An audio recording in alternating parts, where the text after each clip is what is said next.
Hello and welcome to Shoals Marine Lab. I'm Matthew Lynn, and today we have with us Kadie, one of our SEAL interns. Let's get started.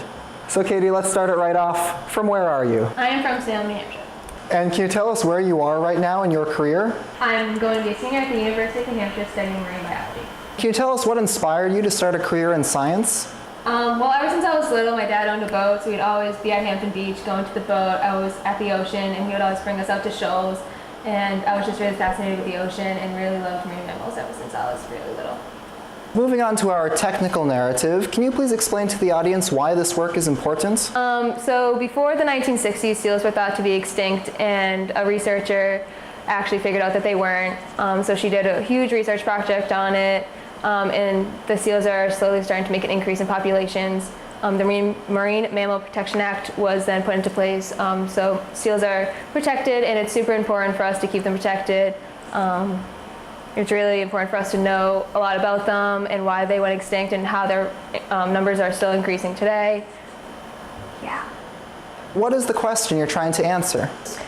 My question is looking at are gray seals forcing the harbor seals to go to certain ledges on Duck Island? And I thought of this question by our first couple of surveys. We've noticed that gray seals tend to go to certain rocks, and harbor seals tend to go to certain rocks, and gray seals tend to be more aggressive than harbor seals, so I was really curious to see if the gray seals were making the harbor seals go to certain ledges or not. And how are you answering this question?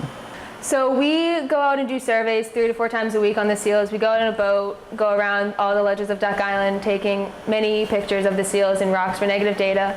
And then we come back, upload the pictures to the computer, go through every single picture, count how many gray seals and harbor seals are on each ledge out on Duck Island.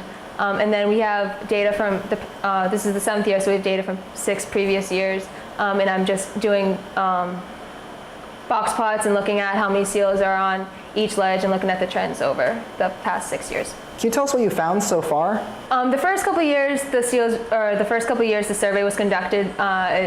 Gray seals kind of were on different ledges than they are now, so it's kind of cool to look at the overall process of it. Gray seals were on different ledges in like 2012 than they are now, and so were harbor seals. There are a couple of years where there are ledges that are kind of even with one another, and so far gray seals tend to hang out on 1S and 3 North, and harbor seals are on 2S mainly. Well, thank you, Kadie. That's all the time we have. We wish you the best with your 7-year data set. I'm Matthew Lynn at Shoals Marine Lab, and we'll see you next time.